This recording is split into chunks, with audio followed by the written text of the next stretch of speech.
আজকে তোমাদেরকে আমি তাপ সম্পর্কে ধারণা দিচ্ছি। আজকের ক্লাসে তোমরা সবাই তাপের সম্পর্কে একটি ডিটেলস ধারণা পেয়ে যাবে। এটা খুবই গুরুত্বপূর্ণ একটি অধ্যায়, যেটা ক্লাস 7-এও ছিল, আবার ক্লাস 8, ক্লাস 9, 11 বা যে কোনো ক্লাসের ক্ষেত্রেই একটি সাধারণ বিষয়, যেটা পদার্থবিদ্যারই বিষয় বলে ধরা হয়। তবুও এর ক্ষেত্রে দেখা যাবে বিশেষ কতগুলো টপিকস আছে যেগুলো কেমিস্ট্রিতেও তোমরা কাজে লাগাতে পারবে। তাই তোমাদেরকে আমি তাপ সম্পর্কে ধারণা দিয়ে দিচ্ছি।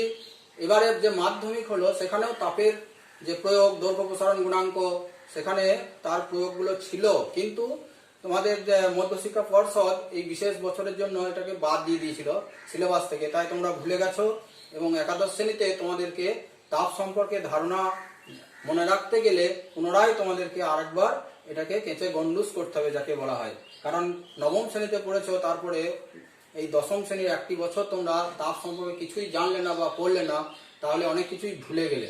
তাই তোমাদেরকে আমি তাপ সম্পর্কে ধারণা দিচ্ছি, যাতে সকলেরই উপকার হবে। তো দেখো, তাপ তোমরা জেনেছো, তাপ সবাই জানে, কে জানে কে না জানে, এটা তো একটা বাস্তব অভিজ্ঞতা।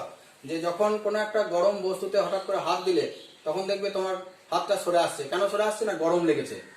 বাচ্চা ছেলেকেও যদি তুমি গরম বস্তুর সংস্পর্শে হাত দাও, সে সঙ্গে সঙ্গে হাতটা সরিয়ে নেবে, যার কোনো অভিজ্ঞতাই নেই। তাই আমরা গরম বস্তুতে হাত দিয়ে বুঝতে পারলাম যে এটা গরম, তাহলে কিসের একটা অনুভূতি জন্মাইলো। আবার যদি বরফ তোমার গায়ে লাগিয়ে দেওয়া হয় কিছু না বলে বা হঠাৎ করে, তাহলে দেখবে তুমি সঙ্গে সঙ্গে হাতটা চমকে উঠে সরিয়ে নেবে। তার মানে শীতল বস্তুর সংস্পর্শেও কিন্তু তোমার একই ধরনের একটা অভিজ্ঞতা, যেটা ঠান্ডার অনুভূতি। আগেরটা ছিল গরমের অনুভূতি, এখানে হলো ঠান্ডার অনুভূতি। যাই হোক, তোমাদের একটা অনুভূতি হচ্ছে যে গরম বস্তুই বলো বা শীতল বস্তুই বলো, যার সংস্পর্শে আমরা একটা বিশেষ অনুভূতি লাভ করতে পারছি, এটাই হচ্ছে বিশেষ ধরনের এক প্রকার শক্তি, যাকে বলা হয় তাপ বা তাপ শক্তি। তো দেখো, এই তাপ যখন আমরা দেখেছি যে একটা গরম বস্তু থেকে শীতল বস্তুতে চলে যায়, কিরকম ভাবে দেখো, তোমরা যখন একটা বস্তুকে উনুনের সংস্পর্শে আনবে বা গরম বস্তুর সংস্পর্শে আনবে, তখন সেটা গরম হয়ে যাবে। আবার সেই গরম বস্তুটাকে যদি একটা শীতল বস্তুর সংস্পর্শে রেখে দাও বা কিছুক্ষণ রেখে দাও আস্তে আস্তে, তাহলে সেটা ঠান্ডা হয়ে যাবে। অর্থাৎ গরম থেকে ঠান্ডার দিকে তাপের একটা সঞ্চালন হবে, অর্থাৎ পরিবহন হবে। তাহলে এই যে সঞ্চালন বা পরিবহন যা হচ্ছে, যার ফলে গরম বস্তু ঠান্ডা হচ্ছে, তাহলে এই যে পরিবর্তন হচ্ছে, সেটা কিন্তু কোনো যান্ত্রিক উপায়ে হয় না, কিন্তু এটা অন্য যে কোনো একটা উপায়ে তাপের সঞ্চালন ঘটিয়ে থাকে। তাই আমরা বলবো যে তাপ এক প্রকার শক্তি। সংজ্ঞা যদি বলে, তখন তোমরা বলবে তাপ হলো এক প্রকার শক্তি বা শক্তির বিশেষ এক রূপ, যা কি করে না আমাদের ঠান্ডা বা গরমের অনুভূতি জাগায়, এবং যা গ্রহণ করলে বস্তু উত্তপ্ত হয় এবং বর্জন করলে শীতল হয়। আর এই তাপের যে সঞ্চালন, সেটা কোনো যান্ত্রিক পদ্ধতিতে হয় না। তাহলে এখন একটা কথা এলো যে তাপ এক প্রকার শক্তি। তো কিভাবে প্রমাণ করবে, কেন বলবে শক্তি? তাপ তো দেখা যায় না চোখে, তাপের যে সঞ্চালন সেটাও বললাম যান্ত্রিক উপায়ে হয় না, তাহলে তাপ এক প্রকার শক্তি, সেটার সপক্ষে কি যুক্তি দেবে? তো দেখো, আমরা শক্তির নিত্যতা সূত্র সম্পর্কে জেনে এসেছি যে শক্তিকে সৃষ্টিও করা যায় না, শক্তিকে ধ্বংসও করা যায় না। মহাবিশ্বের মোট শক্তির পরিমাণ ধ্রুবক হয়। আবার এক শক্তি থেকে তুল্য পরিমাণ অন্য যে কোনো প্রকার শক্তিতে রূপান্তরিত করা যায়। সেই সূত্র ধরে আমরা বলবো তাপ সৃষ্টিও হয় না, তাপ ধ্বংস হয় না, কিন্তু তাপ রূপান্তরযোগ্য। অর্থাৎ অন্য কোনো শক্তি থেকে তাপ পাওয়া যায়, আবার তাপকে অন্য শক্তিতে রূপান্তরিত করা যায়, এবং সেটা ওই তুল্যতা সূত্র মেনে চলে। তাই তাপ এক প্রকার শক্তি। তোমরা দেখো, যদি হাতে হাত ঘষো, তাহলে দেখবে যে এটা একটা গরম অনুভূতি আসছে। অর্থাৎ এখানে দেখো, হাত ঘষলে মানে যান্ত্রিক শক্তি, সেই যান্ত্রিক শক্তি থেকে তাপ উৎপন্ন হলো। তার মানে অন্য শক্তি থেকে তাপ সৃষ্টি হয়। তোমরা লক্ষ্য করে থাকবে যে কাঠের যে ফুটো করা যে যন্ত্র আছে তুরপুন, সেটা দিয়ে যখন ফুটো করা হয় বা লোহার মধ্যে ছিদ্র করা হয় যন্ত্র ঘুরিয়ে, তখন দেখবে সেটা প্রচন্ড গরম হয়ে যায় এবং মিস্ত্রিরা সেটাকে জলে ডুবিয়ে দেয়। দিয়ে ঠান্ডা করে, আবার দেখা যায় জলটাও গরম হয়ে যায়। তার মানে এই যে উষ্ণ বস্তু সেটা কি করে এলো না, যখন একটা যন্ত্র কাজ করলো অর্থাৎ যান্ত্রিক শক্তি থেকে তাপ উৎপন্ন হলো। আবার তাপের পরিবহনটাও তোমরা ব্যাখ্যা করতে পারছো যে যখন উত্তপ্ত বস্তুটাকে জলের মধ্যে শীতল জলে দিলে জলটা গরম হয়ে গেল, তার মানে পরিবহন বোঝাতে পারলে, অর্থাৎ তাপের উদ্ভব পরিবহন সবই কিন্তু এখান থেকে আমরা বুঝতে পারছি বা রূপান্তর সম্পর্কে জানতে পারছি। সেরকম একটা হাঁড়িতে জল নেবে, দিয়ে তার উপরে একটা ঢাকনা দেবে, আমরা ভাত রান্না করার সময় প্রায়ই দেখে থাকি, দিয়ে যখন জলটা ফুটতে থাকবে তখন দেখবে যে ওই ঢাকনাটা আস্তে আস্তে লাফিয়ে লাফিয়ে উঠছে। তা কেন উঠছে? কিছুক্ষণ পর থেকে যখন দেখবে যে তাপ দিলে বাষ্প হলো, সেই বাষ্পের চাপে কিন্তু ওই ঢাকনাটা ওঠানামা করছে। অর্থাৎ এক্ষেত্রে তাপ যান্ত্রিক শক্তিতে রূপান্তরিত হলো। তার মানে যন্ত্র থেকে যেমন তাপ পাওয়া যায় যান্ত্রিক শক্তি থেকে, সেরকম এখানে তাপ থেকে যান্ত্রিক শক্তির উদ্ভব হলো। এইভাবে বিভিন্ন শক্তির রূপান্তর করা যায় এবং দেখা গেছে সব শক্তি শেষ পর্যন্ত তাপ শক্তিতে রূপান্তরিত হয়। একটা কোশ্চেন এটা দিয়ে থাকে যে সব শক্তি শেষ পর্যন্ত কোন শক্তিতে রূপান্তরিত হয়, তখন তোমরা বলবে সব শক্তি শেষ পর্যন্ত তাপ শক্তিতে রূপান্তরিত হয়। অবশ্য অনেক সময় কিছু শব্দ শক্তিও পাওয়া যায়, যেটা হলে তাহলে বলতে পারবে যে সব শক্তি শেষ পর্যন্ত তাপ এবং শব্দ শক্তিতে রূপান্তরিত হতে পারে। তাহলে তাপ সম্পর্কে তোমরা জানলে, এখন জানো তাপের একক। তাহলে তাপটা এক প্রকার শক্তি, এর একক শক্তির একক কি হবে? সিজিএস পদ্ধতিতে তাপের একক হয়েছে ক্যালোরি, CAL দিয়ে প্রকাশ করা হয়। ঠিক আছে, তো ক্যালোরি, এই ক্যালোরির সংজ্ঞা যখন বলবে তখন বলবে যে 1 গ্রাম ভরের জলের উষ্ণতা 1 ডিগ্রি বাড়াতে গেলে, 1 ডিগ্রি সেন্টিগ্রেড বাড়াতে গেলে যে তাপ লাগে তাকেই বলা হয় 1 ক্যালোরি। আর এসআই পদ্ধতিতে তাপের একক হবে জুল, যে দিয়ে প্রকাশ করা হয়। তো যে ক্যালোরি আর জুল, দেখা গেছে যে 1 ক্যালোরি তাপ উৎপন্ন করতে গেলে 4.2 জুল কার্য করতে হয়, যেটা বিজ্ঞানী জুল এই সূত্রের সাহায্যে প্রমাণ করেছিলেন। তার তাপের যান্ত্রিক তুল্যাঙ্ক সেই সূত্রের সাহায্যে এখানে প্রমাণ করেছিলেন। কিভাবে না, ওই কাঠের তুরপুনকে ঘুরিয়েছিলেন একটা এতে ফুটো করে, দিয়ে সেটাকে গরম জলের মধ্যে ঠান্ডা জলের মধ্যে ডুবিয়েছিলেন। ডুবানোর ফলে দেখা গেল যে তাপ উৎপন্ন হচ্ছে। সেখান থেকে তিনি হিসাব করে দেখালেন যে W ভ্যারিজাস H, অর্থাৎ যদি কার্য থেকে তাপ পাওয়া যায় তাহলে সেটা সমানুপাতিক হবে। আবার যদি উল্টোটা হয়, অর্থাৎ যদি তাপকে কার্যে রূপান্তরিত করা হয় তাহলে সেখানেও কিন্তু সমানুপাতিক সম্পর্ক পাওয়া যাবে। অর্থাৎ কিছু পরিমাণ তাপ থেকে কার্য বা কার্য থেকে তাপ যদি রূপান্তরিত করা হয় তাহলে তারা পরস্পরের সমানুপাতিক সম্পর্ক মেনে চলে, অর্থাৎ W ভ্যারিজাস H। এখান থেকে বিজ্ঞানী জুল এখানে একটা সমানুপাতিক ধ্রুবক দিয়েছিলেন। তোমরা বেদের অঙ্কতে করেছো, যেখানে W সমান JH, যেখানে Hটাকে একটা বলা হয় সমানুপাতিক ধ্রুবক। এই ধ্রুবকটাকেই বলা হয়েছে তাপের যান্ত্রিক তুল্যাঙ্ক, যার পরীক্ষা করে যার মান বার করা হয়েছে কত, 4.2 জুল। অর্থাৎ 1 ক্যালোরি যদি এখানে দেখা যায় যে H সমান 1 ক্যালোরি বসানো হয়, তাহলে W সমান কত হবে, J ইন্টু 1। অর্থাৎ 1 ক্যালোরি তাপ উৎপন্ন করতে গেলে দেখা গেছে যে কতটা কাজ করতে হবে, J, এই J এর ভ্যালুটা হচ্ছে 4.2। ঠিক আছে, তার মানে 1 ক্যালোরি সমানই হচ্ছে 4.2 জুল। এইভাবে বিজ্ঞানী জুলের যে সূত্র তার সাহায্যে কিন্তু আমরা ক্যালোরি এবং জুলের মধ্যে একটা সম্পর্ক বের করতে পারলাম। আবার যদি এটাকে সিজিএস এককে দাও তাহলে 1 ক্যালোরি এখানে কি বসাবে, তাপের যান্ত্রিক তুল্যাঙ্ক তখন দেখবে 4.2 × 10⁷ আর্ক, অর্থাৎ 1 ক্যালোরি সমান হয়ে যাবে 4.2 × 10⁷ আর্ক। কারণ আমরা জেনে এসেছি 1 জুল সমান 10⁷ আর্ক। তাহলে এইভাবে আমরা তাপের একক বলতে পারি। এছাড়া আরেকটা একক আগে প্রচলিত ছিল, সেটা FPS পদ্ধতি, FPS। ঠিক আছে, এগুলো জানা দরকার। সেটা হচ্ছে British thermal unit, British thermal unit. ঠিক আছে, এখানে বলা হয়েছে যে 1 পাউন্ড জলের উষ্ণতা 1 ডিগ্রি ফারেনহাইট বাড়াতে গেলে যে পরিমাণ তাপ লাগে, তাহলে 1 BTU সমান হচ্ছে 1 পাউন্ড। 1 পাউন্ড জলের উষ্ণতা ইন্টু 1 ডিগ্রি ফারেনহাইট। তাহলে 1 পাউন্ড মানে আমরা জানি 453.6 গ্রাম, আর 1 ডিগ্রি ফারেনহাইট আমরা সেন্টিগ্রেডে জানি এটা 5.9 ডিগ্রি সেন্টিগ্রেড, সমান এখানে হয়ে যাবে 252 এবং গ্রাম ইন্টু সেন্টিগ্রেড, তার মানে এটা হয়ে যাবে ক্যালোরি, অর্থাৎ 252 ক্যালোরি। 1 ব্রিটিশ থার্মাল ইউনিট সমান 252 ক্যালোরি। এই এফপিএস পদ্ধতিতে একটা বড় একক আছে, সেটা হচ্ছে থার্ম। থার্ম কিভাবে পাওয়া যাবে? দেখা গেছে 1000 পাউন্ড জলের উষ্ণতা 100 ডিগ্রি ফারেনহাইট বাড়াতে যে তাপ লাগে তাকে বলে 1 থার্ম। তাহলে দেখো এখানে 1 থার্ম সমান কত হচ্ছে? 1000 পাউন্ড ইন্টু 100 ডিগ্রি ফারেনহাইট। তার মানে এখান থেকে দেখো 1000, এখানে 3টে শূন্য 2টো শূন্য, সমান 10⁵ BTHU, ব্রিটিশ থার্মাল ইউনিট। অর্থাৎ 1 থার্ম এটা একটা বড় একক, সেটা সমান হচ্ছে 10⁵ ব্রিটিশ থার্মাল ইউনিট। তার মানে দেখো এখানে পেলাম 1 ব্রিটিশ থার্মাল ইউনিট সমান 252 ক্যালোরি।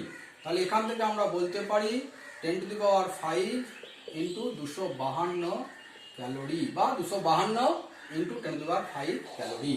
তাহলে 1 থার্ম সমান 252 ইন্টু 10⁵ ক্যালোরি। এইভাবে আমরা তাপের বিভিন্ন একক সম্পর্কে একটা ধারণা পেলাম। এখন দেখো তাপের পরিমাপ, কিভাবে তাপের পরিমাপ করবে। তো তাপের পরিমাপ করতে গেলে কতগুলো টার্ম জানতে হবে, সেই জন্য তোমরা ক্লাস 7-এ কিছুটা পড়েছো যে তাপের পরিমাণ কি কি বিষয়ের উপর নির্ভর করে, সেটা তোমরা জেনে এসছো এবং তোমাদের একটা ধারণা হয়ে আছে। তাহলে দেখো এটা জানার জন্য এখন বলি যে তাপের পরিমাণ হচ্ছে যে বস্তুর ভর, এটা যদি তাপটাকে কিউ বলি তাহলে কিউ সমান বস্তুর ভর এম, এবং তার উপাদান, বা আরো ভালো করে এখন জানবে উপাদানের আপেক্ষিক তাপ। ঠিক আছে, 7-এ বলা ছিল উপাদানের উপর নির্ভর করে, এখন তোমরা জানছো উপাদানের আপেক্ষিক তাপ আর বস্তুটির উষ্ণতা, এই 3টি বিষয়ের উপর নির্ভর করে। এটাকে তোমরা মিষ্টি বলতে পারো। কিউ সমান MST, মিষ্টি। তোমরা মিষ্টি খাও, সহজে মনে রাখার জন্য একটু মজা তো করতেই হবে সায়েন্সে। তাহলে এটা হচ্ছে মিষ্টি, কিউ সমান মিষ্টি, বা কেউ লেখে এইচ বা কিউ। তাহলে এইচ সমান মিষ্টি বা কিউ সমান মিষ্টি, MST। এই এসটা বস্তুর বিভিন্ন উপাদানের জন্য বিভিন্ন, তাই বলা হয়েছিল যে তাপের পরিমাণ নির্ভর করে বস্তুর ভর, উপাদান এবং তার উষ্ণতার গুণফলের উপর। এখানে উপাদানের যে মান, যে নির্দিষ্ট মান, সেটা হচ্ছে বিভিন্ন উপাদানের ক্ষেত্রে বিভিন্ন, সেটা হচ্ছে আপেক্ষিক তাপ। তাহলে আপেক্ষিক তাপ কথাটা তোমাদের জানা দরকার। আপেক্ষিক তাপ এটাকে বলে স্পেসিফিক হিট। Specific hit. তাহলে আপেক্ষিক তাপ কি? বলছে কোন বস্তুর একক ভরের উষ্ণতা 1 ডিগ্রি বাড়াতে যে তাপ লাগে তাকেই বলা হয় আপেক্ষিক তাপ। একক ভরের, সেটা 1 গ্রাম হতে পারে, 1 কেজি হতে পারে, বা যে কোনো একক, তোমার একক পরিমাণ পদার্থ নিতে পারো। সেই একক ভরের যে পদার্থ তার উষ্ণতা 1 ডিগ্রি, সেটা ফারেনহাইট হতে পারে, সেন্টিগ্রেড হতে পারে, বা কেলভিন হতে পারে, যে পরিমাণ তাপ লাগবে সেটাকেই বলবো আপেক্ষিক তাপ। জলের আপেক্ষিক তাপ, কোশ্চেন দেয় কোন পদার্থের আপেক্ষিক তাপ সবচেয়ে বেশি। দেখা গেছে জলের আপেক্ষিক তাপ সবচেয়ে বেশি, কত? বিশাল বড় মান, সেটা হচ্ছে 1। কত সহজ দেখো, বলবে সব থেকে বড় সংখ্যা মানে এখানে 1। তাহলে দেখো জলের আপেক্ষিক তাপ 1, কথাটা মনে রেখো, জলের আপেক্ষিক তাপ কত? 1, এবং এটাই সর্বোচ্চ, আর কোন পদার্থের আপেক্ষিক তাপ এত বড় হবে না। তো এটা একটা কোশ্চেন দেয়। এখন দেখা যাচ্ছে যদি জলের আপেক্ষিক তাপ 1 হয়, এটাই বড় সংখ্যা, তাহলে নিশ্চয় এর থেকে কম মানে সেগুলো ভগ্নাংশ, মানে দশমিক ভগ্নাংশে লিখতে পারি। তামার আপেক্ষিক তাপ কত? 0.09 calorie per gram degree C. ঠিক আছে, আবার যদি বলে সীসা, তার ক্ষেত্রে দেখবে 0.03 calorie per gram degree C. এইরকম হচ্ছে আপেক্ষিক তাপের মান, এগুলো সব ভগ্নাংশে হয়। যার আপেক্ষিক তাপ বেশি সে ধীরে ধীরে গরম হবে, মানে তার গরম হওয়ার জন্য বেশি সময় লাগবে। আবার তার ঠান্ডা হওয়ার জন্যও কিন্তু বেশি সময় লাগবে। এই জন্য দেখবে যে দিনের বেলায় জল গরম হয় না চট করে, সেই জন্য গ্রীষ্মকালে জলের ধারে একটু আরাম বোধ হয়, তখন স্থলভাগ তাড়াতাড়ি গরম হয়। আবার সন্ধ্যের দিকে কিন্তু উল্টোটা হবে, অর্থাৎ জল যখন গরম হয়ে গেছে সেই গরম জল কিন্তু আর সহজে ঠান্ডা হবে না, তখন জলটা গরম আর স্থলভাগ ঠান্ডা হয়ে যাবে। অর্থাৎ যার আপেক্ষিক তাপ বেশি সে ধীরে ধীরে গরম হয়, আবার তাড়াতাড়ি ঠান্ডাও হয় না, ধীরে ধীরে ঠান্ডা হয়। এই জন্যই সেক দেওয়ার বোতলে জল নেওয়া হয়।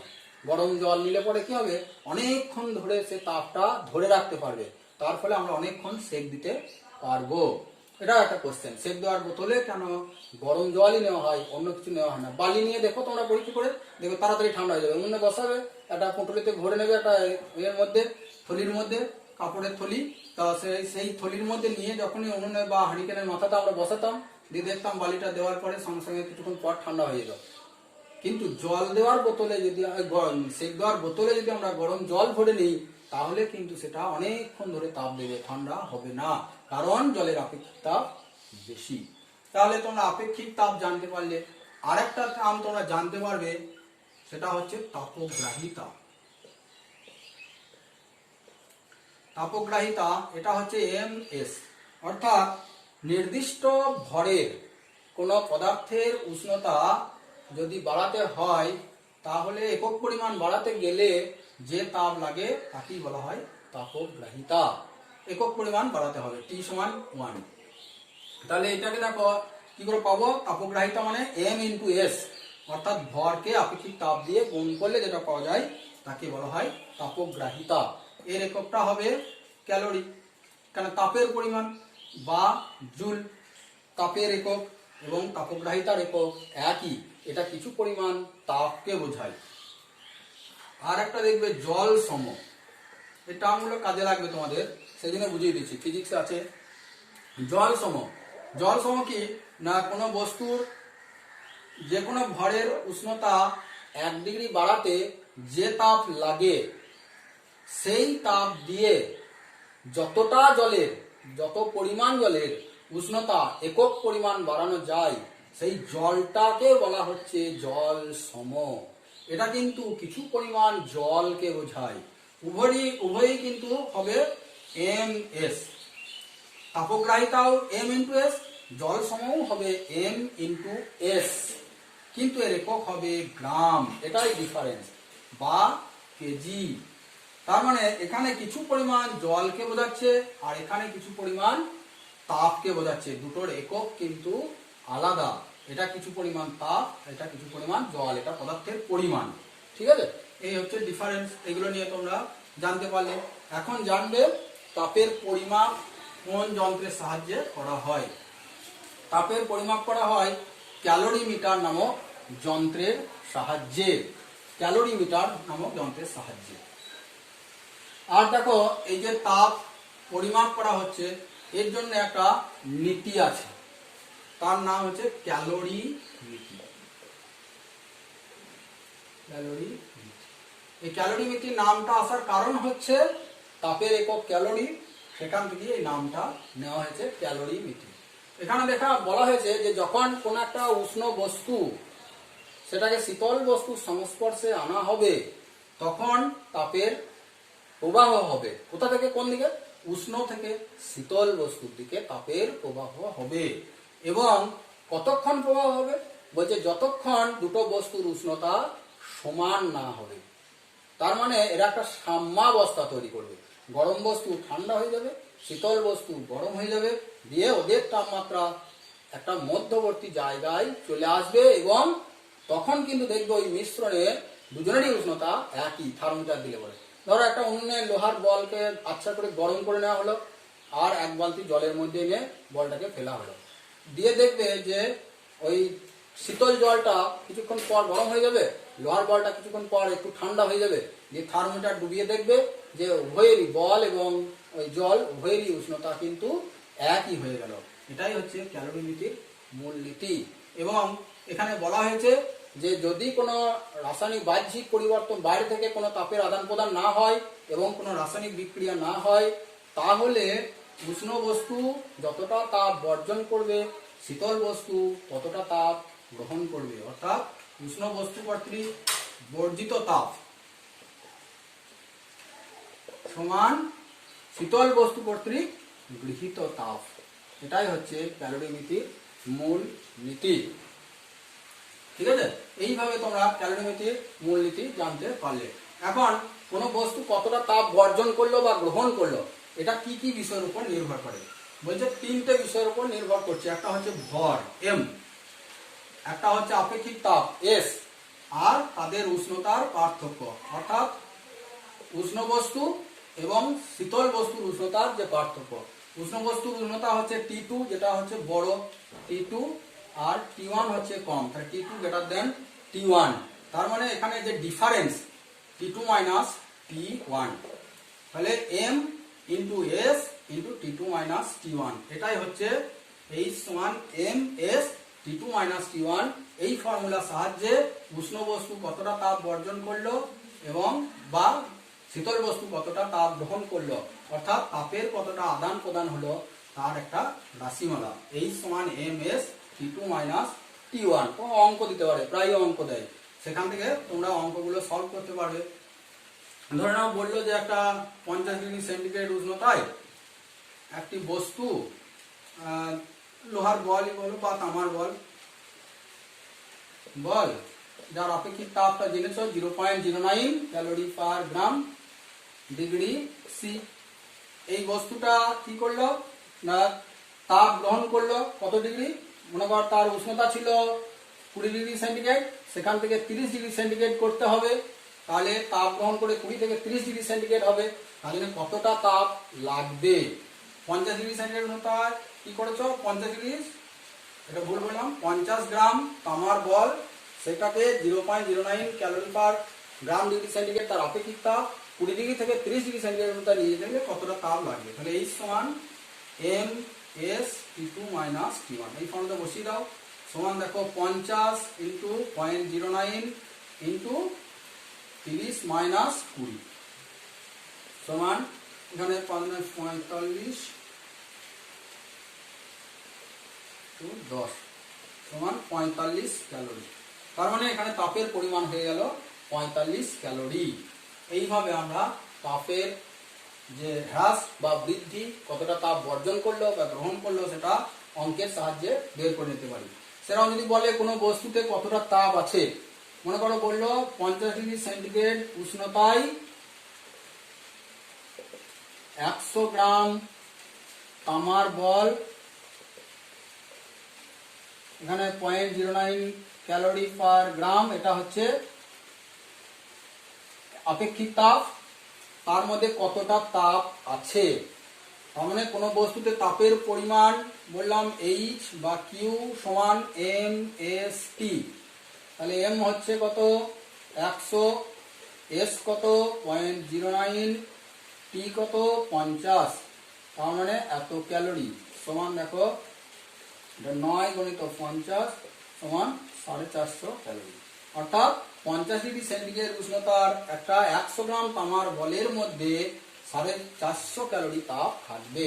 দেখা গেছে যে উষ্ণ বা শীতল সকল বস্তুর মধ্যেই কিছু না কিছু তাপ থাকে। তোমরা ভাবছো বরফ ঠান্ডা মানে তার মধ্যে তাপ নেই, তা হবে না, তাপ কিন্তু আছে, সেটা কম, সেই জন্য ঠান্ডা লাগছে, আবার তার উষ্ণতাটা কম, ঠিক আছে, কিন্তু তাপ আছে। আর এই তাপের উৎপত্তি আধুনিক গতিতত্ত্ব অনুসারে বলা হয়েছে যে পদার্থের অণুগুলোর তো একটা গতিশক্তি আছে, সেই গতিশক্তি থেকেই কিন্তু তাপের উৎপত্তি লাভ হয়। এটা তোমরা মনে রাখবে যে পদার্থের মধ্যে আমার মধ্যে তাপ কি করে উৎপত্তি হয়, কারণ আমাদের ভিতরে শরীরের ভেতরে সবসময় যে কণাগুলো আছে সেই কণাগুলোর একটা গতিশক্তি আছে, সেই গতিশক্তি থেকেই কিন্তু তাপের উদ্ভব ঘটে। এবং সেই গতিশক্তির হ্রাস বৃদ্ধি যখন হয় তাপেরও হ্রাস বৃদ্ধি হয়। ধরো দেখো তো তোমরা রোদে যখন দৌড়ে এলে তখন তোমার মধ্যে একটা ভাইব্রেশন হলো কণাগুলোর মধ্যে, তখন কিন্তু তুমি উত্তপ্ত হয়ে যাও, ঘাম ঝরে শরীর থেকে, উষ্ণতা বাড়ে। তার মানে এখানে কিন্তু গতিশক্তির উপরেই তাপের পরিমাণটা নির্ভর করে। আমাদের যখন খুব ঠান্ডা লাগে তখন দেখবে একটা কাঁপুনি হয়। কেন কাঁপুনি হয় না, ওই কম্পনের ফলে কিন্তু আমাদের যে শরীরের মধ্যে যে অণুপরমাণু আছে তাদের মধ্যে কম্পন হয়, সেই কম্পন থেকে তাপ সৃষ্টি হয়। তার ফলে আমাদের শরীরটাকে সে উষ্ণ করার চেষ্টা করে। ওই জন্যই আমাদের কাঁপুনি লাগে, ঠান্ডা লাগে, যাতে বারবার কাঁপুনি হয়ে আমাদের শরীরটাকে সে গরম রাখতে পারে।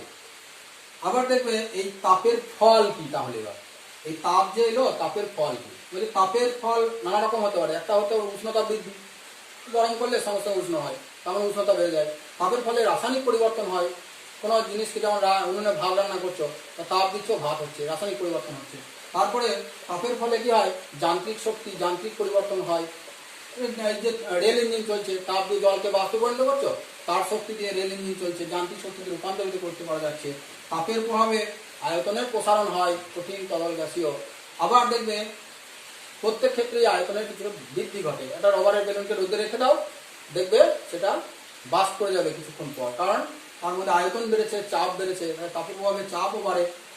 তারপরে দেখবে তাপের প্রভাবে আমাদের কি হচ্ছে না, অবস্থান্তর হয়, কঠিন থেকে তরল, তরল থেকে গ্যাস, বা অনেক সময় কঠিন থেকে সরাসরি বাষ্প হয়, যাকে ঊর্ধ্বপাতন বলা হয়। এগুলো তোমরা জানতে পারছো তাপের ফল।